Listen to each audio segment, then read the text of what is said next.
Welcome to No Really Trust Us, the podcast about bad movies for people who love bad movies. I am one of your hosts. You can call me Detto.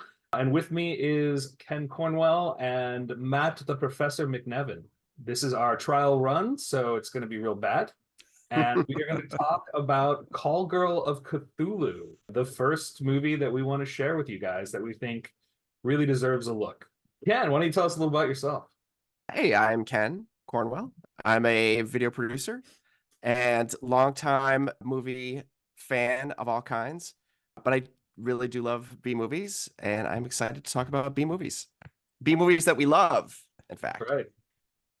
Indeed. And I'm Matt McNevin, so called the Professor, because I'm also an adjunct professor at American University, in addition to being a commercial video producer and sometime filmmaker when we can get our schedules together.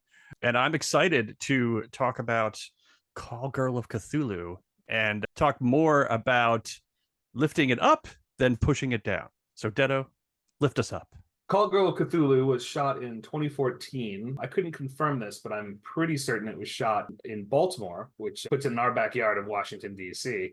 It is a very fun, very practical effects heavy movie that clearly was shot by a group of people who love these kinds of movies and were having a blast doing it. And I think that's why I wanted to recommend this in the first place. Like the fun these people were having just like comes through the screen, even though it gets kind of dark and pretty gory at times. But it's just such a great ride.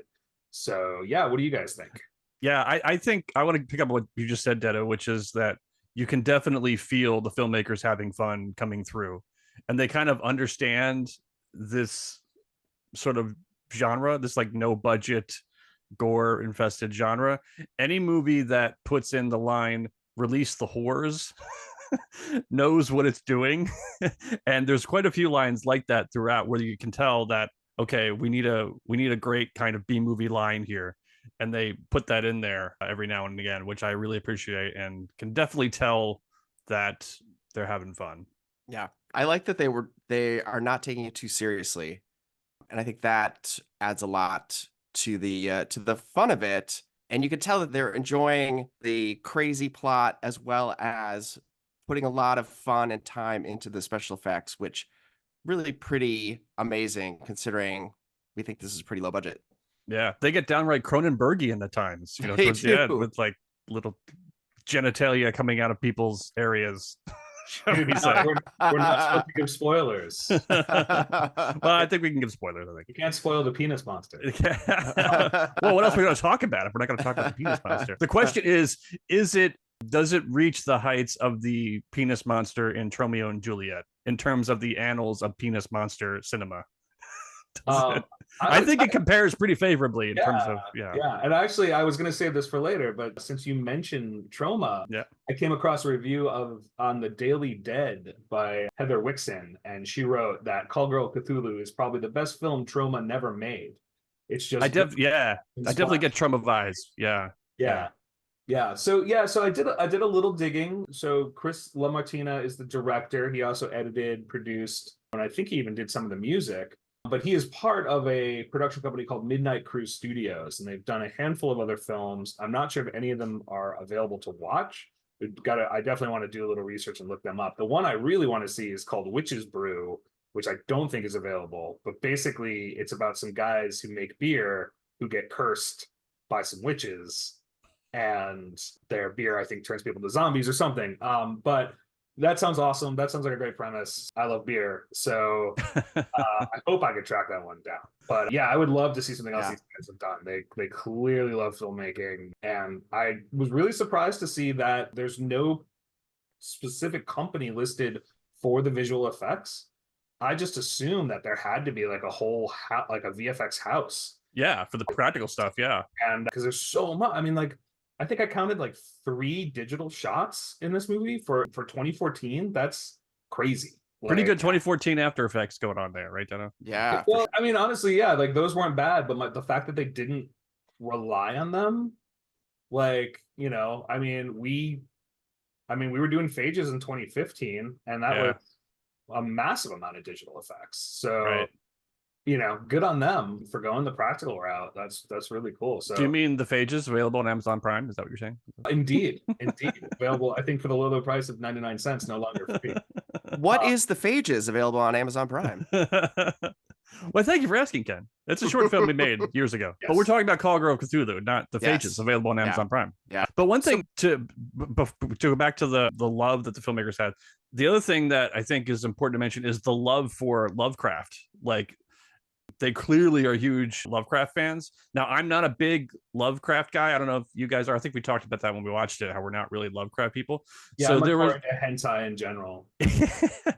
so there was plenty of references, that I got just from cultural osmosis, but there's plenty of references that I didn't like what's the trapeze, Right, it was the shining trapeze, and Yeah. I'm like, Yeah. that's a weird name for a strip club. Like, it's not funny. It's not like, for this type of movie, I would expect like more of a joke to it. So I'm like, that's got to be a reference I'm not getting.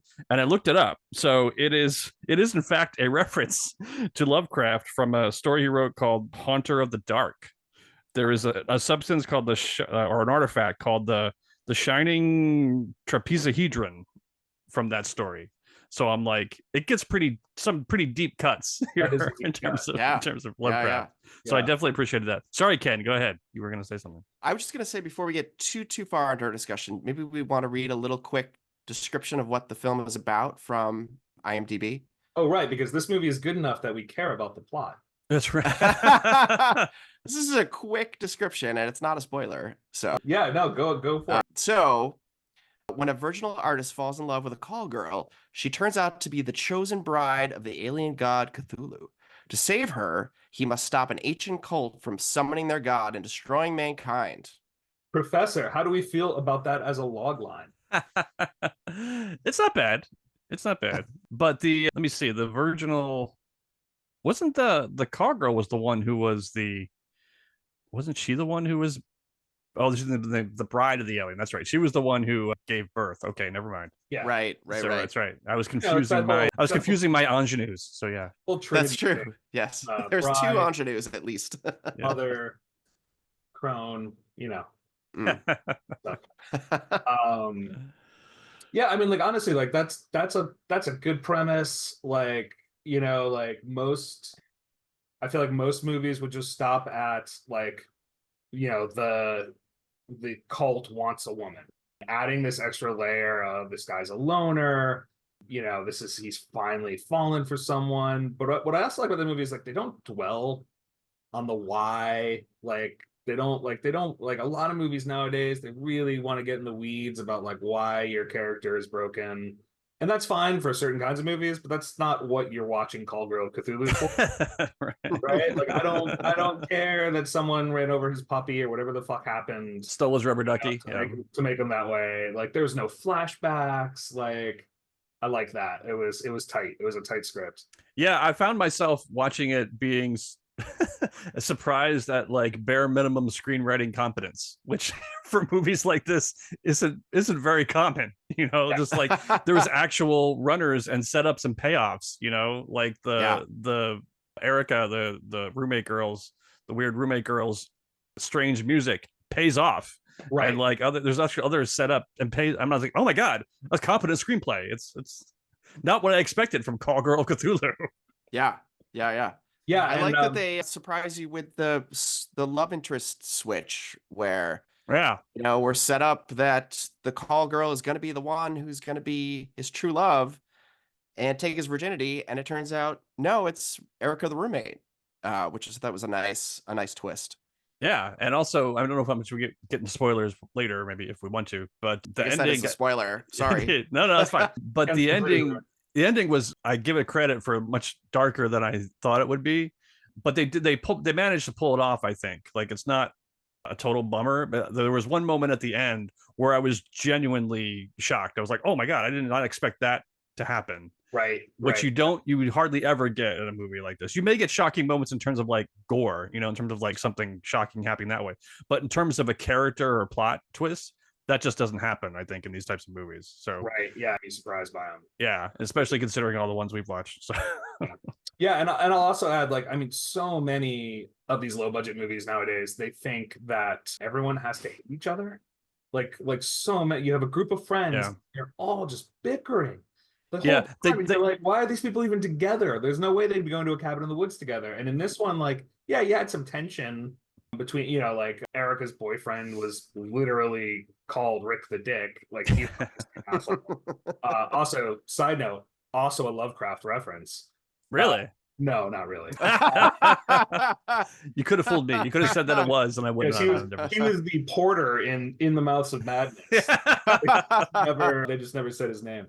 Or is it in the Mountains of Madness? Now I'm fucking up my in the Mountains of Madness. Yeah. At the But Carpenter Mountains did. of- Did At the Carpenter Mountains? do Mouth of Madness? Yeah, Carpenter did in the In the Mouth of Mouth. Madness, and I think the story is at the Mountains of Madness. Right. I think is Okay. Which isn't like a Del Toro trying to make that. yeah. Guillermo del Toro was attached to that for a long time and came very close, like all of his stuff, came very close to it happening, and then it fell apart because it was so expensive and wouldn't happen. So Boy, I sure don't know what that's like.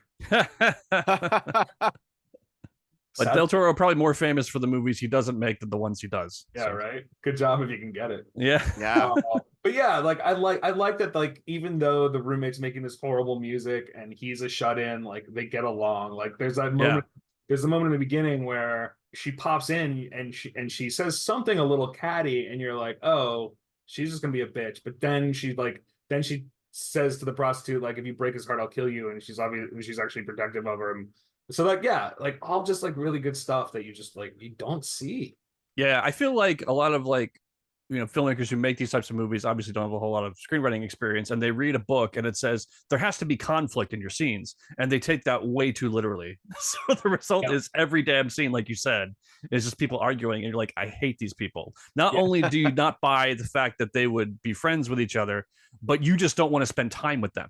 You're just like, I don't want to be stuck in this cabin in the woods with all of you people yelling at each other. It's like, I think that is a side effect of the Friday the 13th movies, where they were like, oh, we want to root for these people to die, and it's like, right. We want to make one or two obnoxious. You have to have at least one final girl who we root for. The movie's not scary if you're just waiting for people to die. Like, then it's just murder porn. Yeah. And it's just more enjoyable to watch if you actually like the characters. Yeah. Just in general. So I think like that's a good another question. Did you guys find, obviously, this movie is very much a horror comedy, and it definitely has a good amount of grossness thanks to the special effects. Lots of goo. Did you find any moments that were like actually scary at all? Not necessarily scary, but visceral, I would say, in terms of like, kind of turn your head away from the screen kind of. One that got me was one of the people trying to help the hero, or trying to stop Cthulhu from taking, destroying the world or whatever. The lady with the eye patch, she gets her tongue cut off. And it's a really well done special effect. Like, it's very, like I said, visceral is the word for it. Like it's a pretty tight close up. It's you see it very clearly, and it just kind of made me, I turned away a little bit, or at least winced a bit. Like that was pretty visceral. Yeah, that one really surprised me. And they build up to it well too, so you're anticipating it, and there is makes that it worse. Ken, there is that phenomenon certainly in all types of movies of this type, especially when you're trying to figure out, and it's certainly in mainstream movies, it's probably more so because you're just kind of like, something bad's coming out. The only question in your mind is, how far are they going to go? How much are you going to show me? Like, are you going to? Am I going to have be forced to see? Are you going to Reservoir Dogs it and tilt, pan away from the iron getting cut off, or are you going to show it to me? And for that moment, I'm like, oh, how much are they going to show? And they show you everything. Full Monty. Yeah, indeed. Yeah. And they execute it, really well. And it's just very. If that sort of thing gets you, this will get you. There's probably some scientific term for fear of getting your tongue cut off. Probably. There's also this isn't scary necessarily, but also in the same vein of kind of grossness, turn your head away. But the montage where Riley goes to her clients and then takes them out in disgusting ways, kind of based on what their fetish is. And those moments were pretty gnarly, I thought, and well done. Yeah, and also going back to the surprisingly good screenplay, that was a great payoff because you set up with those clients earlier, kind of being creepy and weird, which at the time you think is just kind of setting her character about how she has to put up with this and she's talking about how, she has to be everybody's fantasy. And then that pays off in a more interesting way, which you just said, Ken, where they're getting essentially she's getting payback for them, which I thought was kind of really showing how, how she's starting to get evil. So she's gone from really kind of humoring them and supporting them and making them feel comfortable to completely destroying them, which I think was both a nice character turn and a nice payoff to that little moment. Yeah. Yeah, and I think that also speaks to that, like, a lot of the cast was pretty darn good, and including the woman who played the prostitute, and Riley was Ken, this is your job. What was her name is she was billed as Melissa O'Brien. Melissa O'Brien, right. And now she is post movie. She's Melissa LaMartina. Assume she perhaps married the director.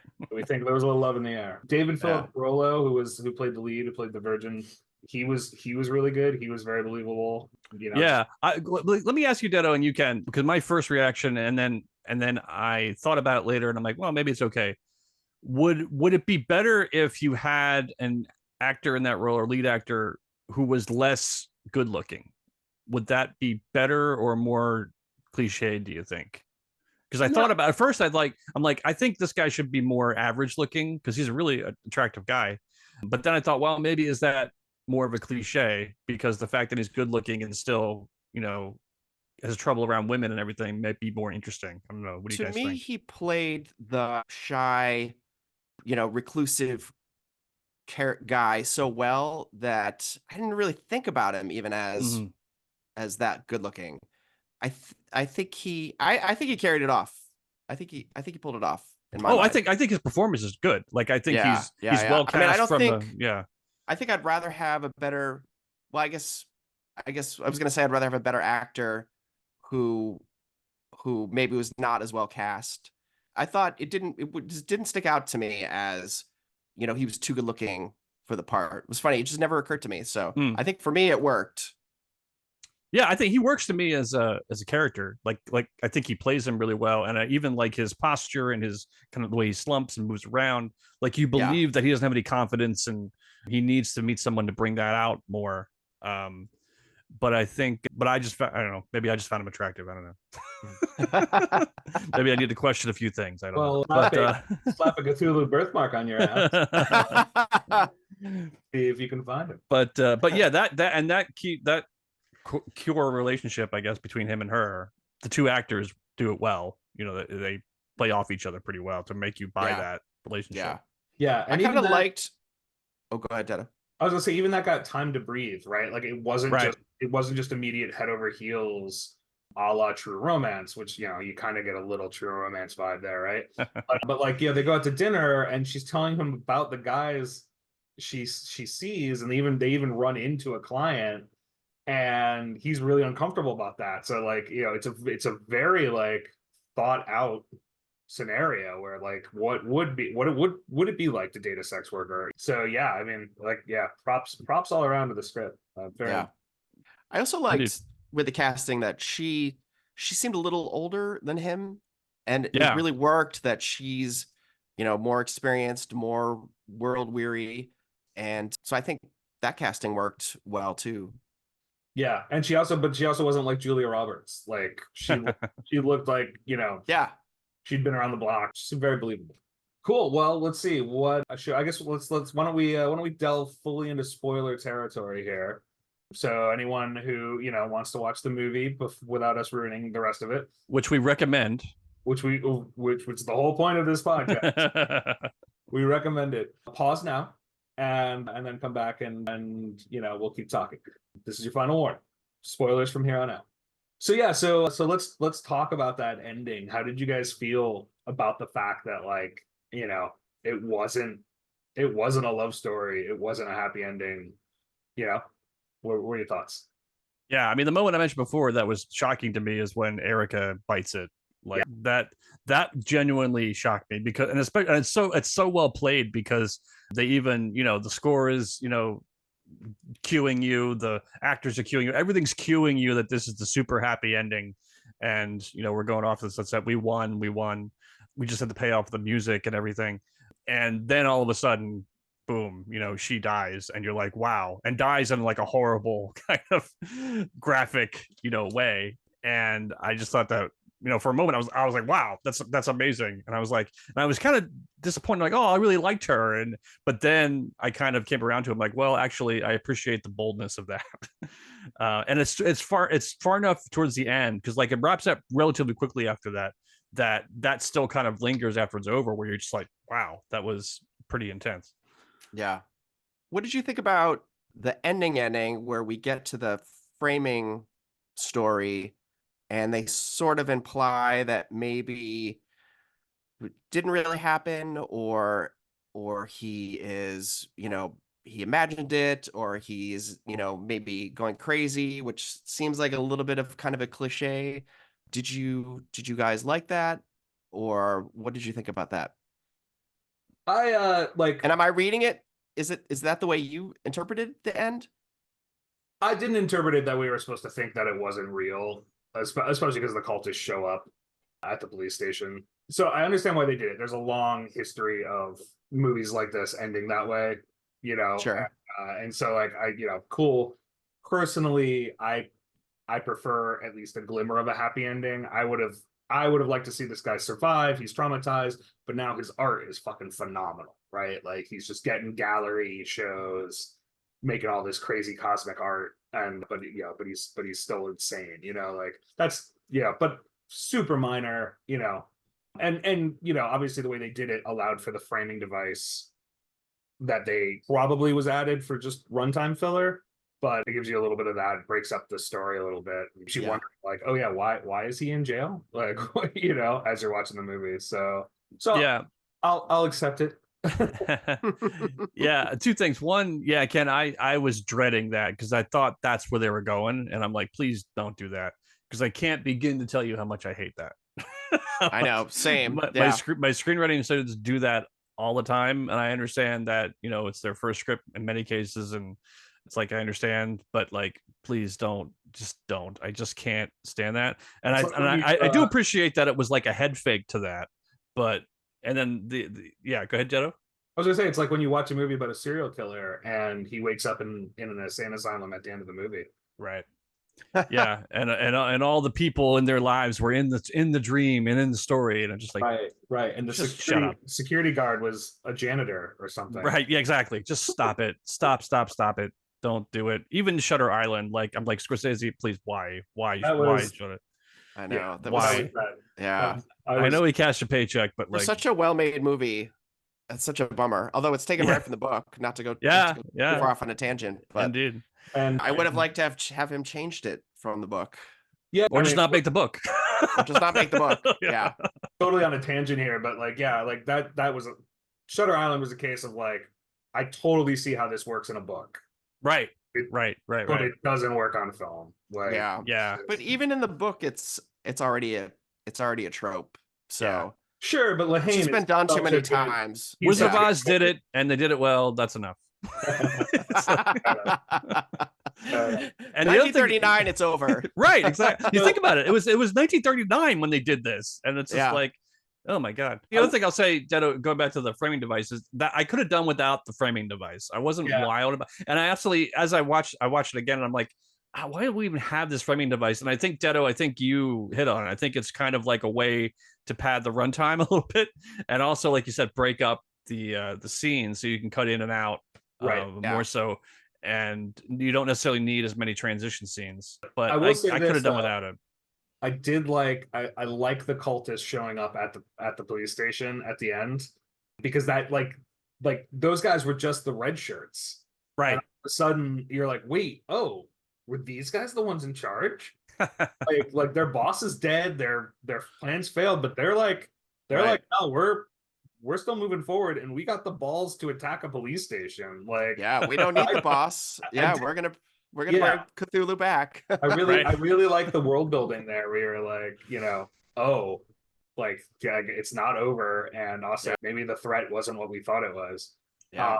right. Sequel? Setting up a sequel? Yeah, there you go. I Call, did like that. Girl of Cthulhu 2 Two. Electric Boogaloo. I did like the design of the Mad Max gimps with pacifiers.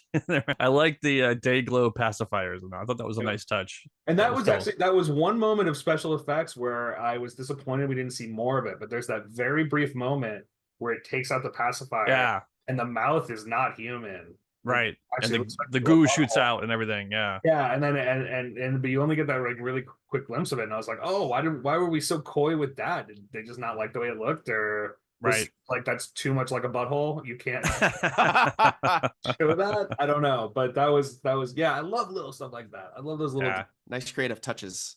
yeah. In fact, I'm trying it. There's another movie that has these like gimp henchmen, and I can't remember what it is, but it was like tickling the back of my mind whenever those guys would be on screen. But yeah, the look was familiar for something. I had the same thing. I can't remember what it was from, but also just from a low budget point of view, like what a great idea. Like you could reuse so many actors because they're all wearing masks. You know, like I'm sure that every one of those cultists was also a gore whore. You know, later, and like, you know, that's just second only to making, you know, half your cast telepathic so you don't have to record audio. That's probably the smartest low budget filmmaking trick. And by the way, speaking of audio, I was pretty impressed with the audio for the most part. The audio was pretty good, like not just from in all aspects. Like the soundtrack, I liked the music for the most part. And the mixing was good, but especially the dialogue recording, because that's the biggest number one issue with a lot of these types of movies is the audio recording is just garbage, and it's just like you can barely understand what people are saying, and it's just terrible sound editing and everything. That's not the case here. It's really well done from that, which it seems like faint praise, but it's not, because it's hard to get that right, and you really need to care enough to get it right, and they really do, which I definitely appreciated. Yeah, actually, I mean, it's funny it didn't even ping my radar, which is a testament to how consistently good the sound was. Yeah, that's the thing. It's like, honestly, you shouldn't be conscious of it, but so many times when I'm watching films like this, sometimes I can't even finish them. Like I can't listen to it because the audio is just so bad. Yeah. But when you don't notice it and you're involved in it, that's the best thing you can say about the sound. I think I told you, Professor, I was watching a movie the other day, and not only could you hear the director say action, or it wasn't action, he said something else like that's a rap or something. The subtitles picked it up. It literally said director action, and I was like, wait, that was the director. That was nothing like not watching your own movie. That was a new low. Like talk about boom mic in the shot. Did they edit that in real time? Is that what? What happened? I guess it was AI generated closed captioning, but I can't believe like AI was like, oh, this is the director. But maybe it's designed for that. Maybe it's like maybe it does that for all the dailies, and they just like didn't catch it. I don't know. Maybe. Yeah. But Detto, editing wise, what did you think of the editing? Because I have a couple points about the editing that I want to bring up. Some good, one good, one not as good. So I'm curious that's your kind of your bailiwick, Detto, is editing. Indeed. Yeah, overall I think it's pretty well edited. There are like some of the physical stuff, you know, but like a lot of times that's not on the editor. I mean, in this case it is, because the editor is also the director. But you know, like I think overall the editing was pretty solid. I know you thoroughly enjoyed one aspect of it. So but yeah, no, I mean no distinct notes on the editing, especially with all the VFX shots. Like, you know, I think it wouldn't be fair to be like, oh, they needed to hold this shot longer or that, like, you know, because we just don't know. We just don't know why they didn't do that. Like, you know, maybe the makeup was falling off, you know, it's all that stuff. So, but like the actual like the dialogue scenes, like that restaurant scene, like all that stuff was cut pretty well. So, yeah. Yeah, I think my one point is that is not as good is that I do feel like in a couple dialogue scenes, and especially in the second half of the film, I feel like there's some scenes that feel like they're at not quite half speed, but like 3/4 speed. And I feel like they're holding certain shots a little too long, or a certain reaction shot a little bit too long. Just not very long, just like a few frames here and there. It almost, there were certain scenes to me that felt like not a rough cut, but like a second cut or like a third cut. And I feel like a couple of scenes needed to be tightened up a little bit more. It wasn't distractingly, off or anything. But I mean, I guess it did for me because I pointed it out. But it wasn't bad. But it was just, I felt like, yeah, we need to tighten it up a little bit to kind of move it along, especially in the second half when you're kind of moving towards the end and you need to pick up the pace a little bit. And I wonder if it goes back to what Detto were saying earlier about stretching out the runtime. They just felt like they couldn't cut too much because it would have been too short. Because I know, like, with that one scene that we talked about was the restaurant scene, which was a good scene, but it did seem to go on forever, and maybe a few cuts in there would have made it feel a little bit more, made it feel like it was moving along a little bit quicker. Yeah. The other thing, Ken, and I think we talked about this as we were watching it too. The other thing, there's a reason to me why that scene feels longer than it is also less an editing thing and more of a screenwriting thing. Because as we talked about this in real time when we were watching it, like right before that, he gets this, he gets his assignment, he gets you have to copy this book and you have to do it overnight. We need it right away because we need to stop the darkness, essentially. And you're like, okay, great. We got some real urgency. We've got something going on. And then we cut to this scene, which feels so much longer because all the urgency they just built up and got you excited about is just killed instantly because because you're watching it. You're not only like, wow, this is kind of long, but you're also like, well, what about, aren't you going to stop the evil? What about the evil? Well, why are we stopping the story to have a date? I think you even said, Professor, that if they just switched the scenes, right, it would have helped it. Especially because he's like, I'll have to stay up all night to do this. And like, why aren't you doing it now? let's be honest. Every single fucking artist I know would have done that. That is very true. It didn't make sense from a plot point of view, but from a character point of view, it made total sense. I think we've all done that. I think we've all looked at our editing timeline and be like, yeah, no, I'm gonna eat some Chinese food. And then I'm not gonna do this. Yeah, I got a date with a hooker. This is gonna right. And then the other big editing thing I guess we got to talk about is the bold attempt at transitions, which I really appreciate them putting the effort into that because it's not just something you can find in the editing room, right? You've got to script it and you've got to shoot it that way. But I was amused by it at first, and then it got kind of annoying after a little while, especially when they were cutting to things that didn't really have any relevance aside from making that bridge. So just to explain for people who haven't seen it what we're talking about, so there's a thing they do in the movie where the last line of a scene, someone will say something, and then the first shot of the next scene will be that thing. So someone will say something like, oh, life isn't a bed of roses, and then the first shot of the next scene will be roses. Or someone say, we got to close the door on that, and the next scene it'll start with a door closed. That was kind of amusing at first. And then after a while, I'm just like, all right, especially towards the end when you're like, again, we're building to the climax. Like, we don't need that kind of QT idea anymore. It's like, let's just get to the climax. So I appreciated it first, but then it kind of got annoying. I don't know what you guys think. I think that because you got so annoyed by it, it got funnier and funnier. So we recommend you watch this with your anal retentive friend. Do you want to get like really specific about something, an editing thing that really bothered me? No, remember, we're lifting up. Right, we're lifting up. Okay, we'll come back to that. I will say that while they did overdo it, I appreciated the thought that they put into it was so much more thought than you usually see in these movies. That like any thought. I appreciate it. Yeah. I really appreciated the effort they put in to plan all that out. Yeah, I appreciate it. I definitely appreciate it. It was like that episode in South Park where they're like, it's not funny anymore. Oh, now it's funny. Now it's funny, yeah.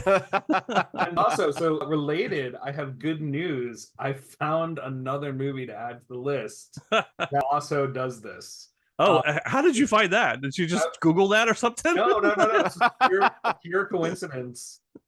So thanks to Reddit, someone recommended this movie called Brain Dead from 2007. Not to be confused with The Brain Dead from 1990, which I think is more of a cult classic.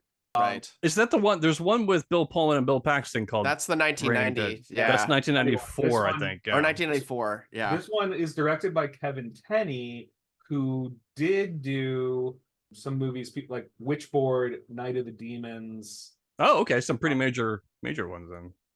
Yeah, those ones. This one, I overall, I don't. We'll talk about that when we cover this one. But they do a handful of those transitions, but they're a little more clever. They're a little more like one is like cuts from like water to like a car driving through a puddle and splashing and stuff like that. But like I honestly probably wouldn't even have noticed if you hadn't been so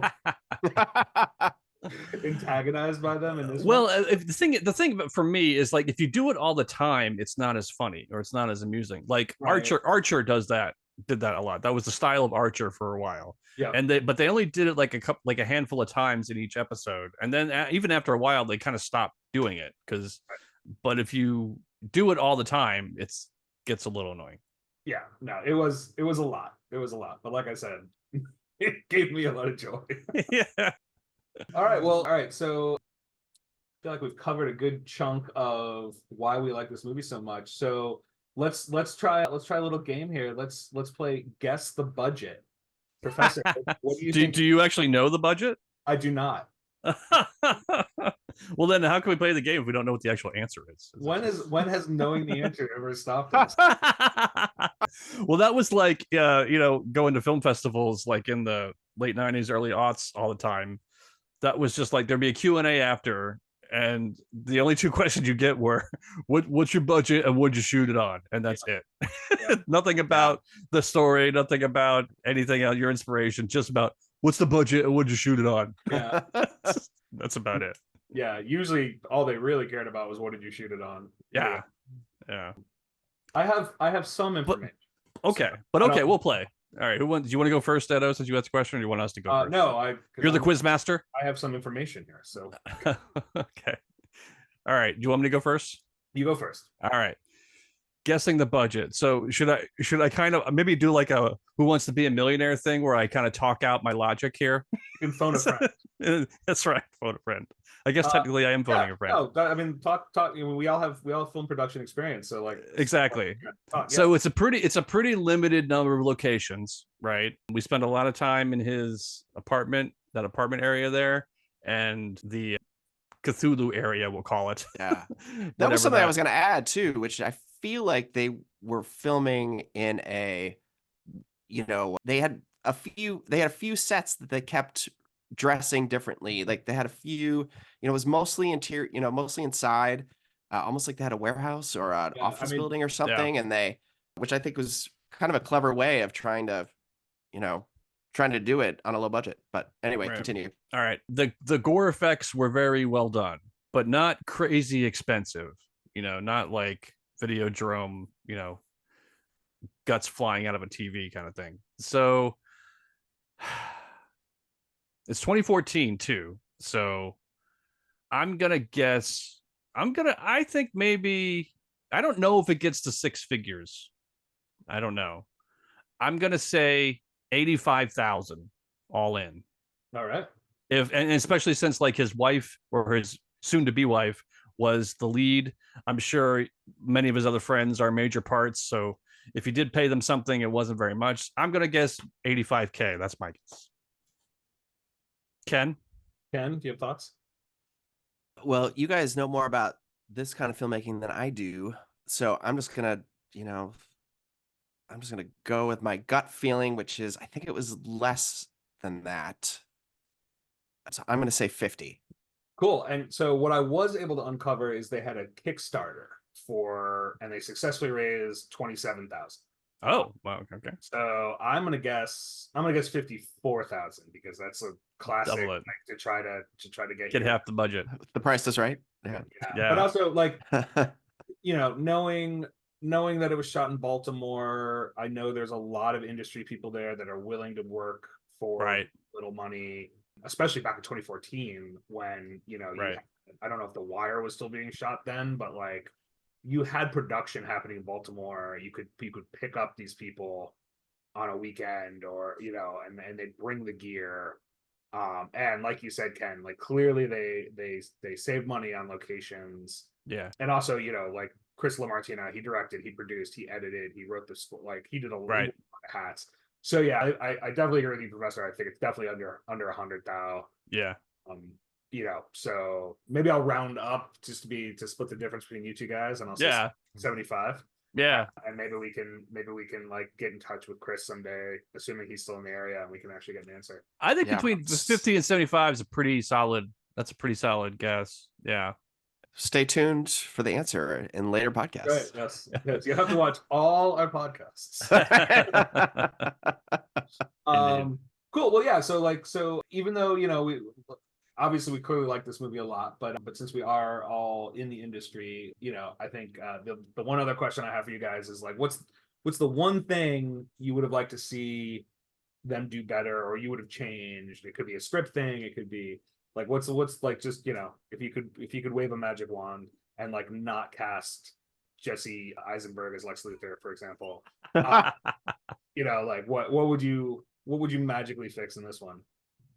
For me, I would remove the framing device. I don't think it added very much. I think it just got in the way a lot. Every time I was drawn into the characters and drawn into the story, I would occasionally get jerked back out to this framing device that didn't really add very much. I understand what they're doing. I understand why you do it, because it's a way to kind of put some attention grabbing stuff in the front and then say, hey, we'll get up to it, which is a really common thing in these types of movies because they may start slower. Right. But I just felt like it wasn't necessary. And so if I could wave my magic wand, it would be to remove the framing device. Cool. Ken? I'm going to steal yours, which I bet this is what you're going to say, Detto, but I would recast the actor playing was it Squid? Squid was her name. Squid. I think she was like the weak link of the actors. So I think recasting Squid would have been helpful. Yeah. Maybe not even recast, just like make the part a silent part. Make the part a silent part. Like, yeah. There you go. And then like, and maybe it was also like there was a writing issue as well, because it's like they're trying to set her up as a badass, and then she gets in the fight with the Squid guys, and immediately, they take her. So and also like right. her Alaskan Inuit spears that she's using as a weapon. Right. Like I get it. Like you don't want to do a katana because everyone does the katana, but like, what the fuck were those? Like, and you know what? Like, if you're gonna do that, you got to hold a candle to it. You got to have someone say, "Yo, what's with the harpoon? What is that?" Yeah, right. And she could be like, "They're poisoned. Yeah, this is the only way to get something." But lampshade that stuff. Yeah, yeah. So I was actually not gonna say that, Ken. I was gonna say the movie needs about 5 more pairs of boobs. Which is there weren't enough for you? Not enough boobs for you? Gonna be my answer for every movie we watch.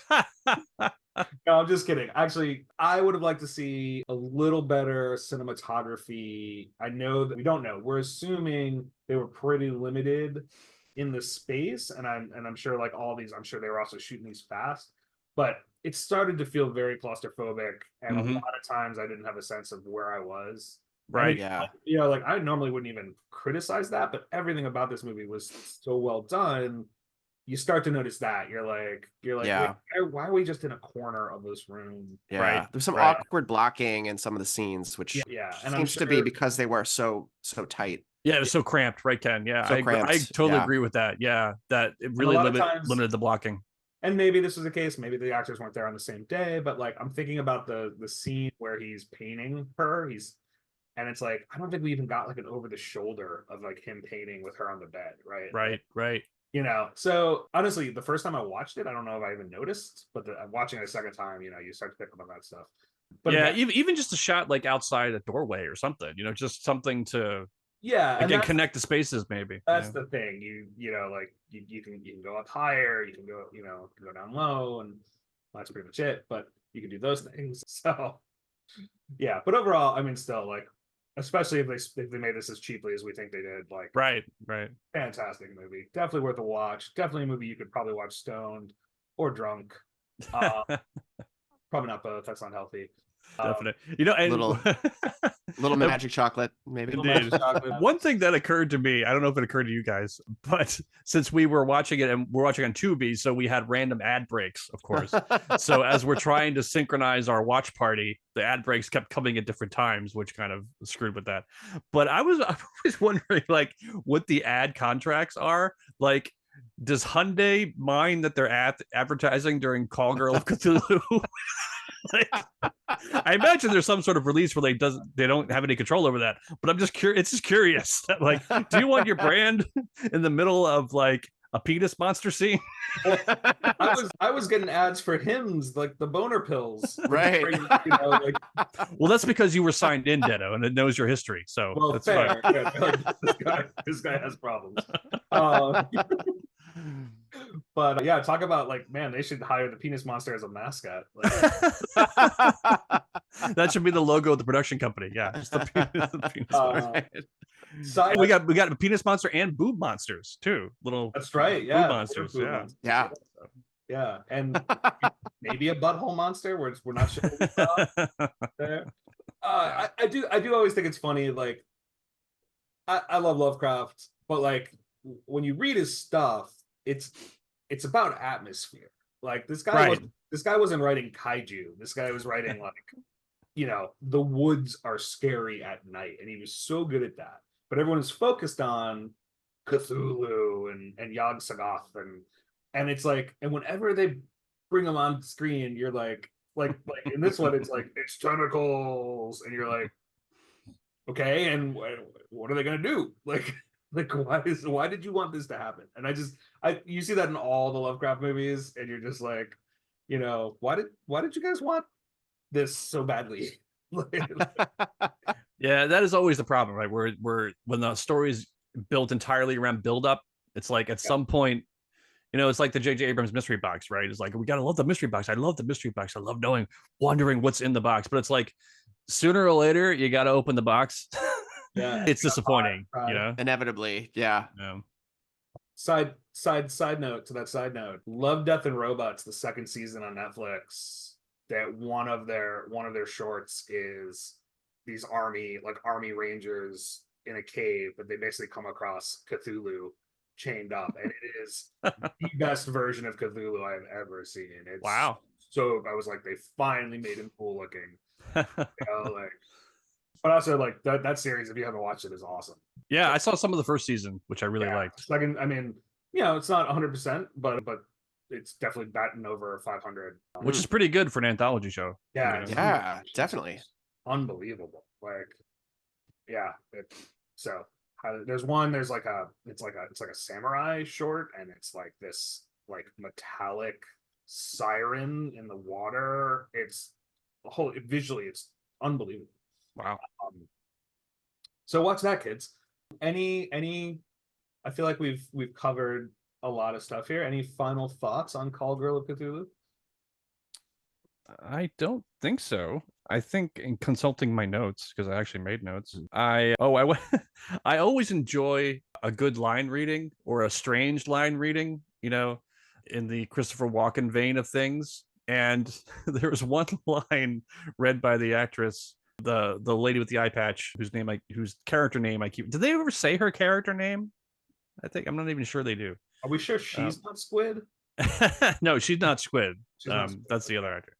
Because she says Squid. She's the doctor, right? Doctor. Yeah, I forget her. I forget her college professor name. Yeah. So she's Professor Edna Kerwin. There you go. Okay. I don't recall that name ever being said in the movie. Yeah. From IMDb.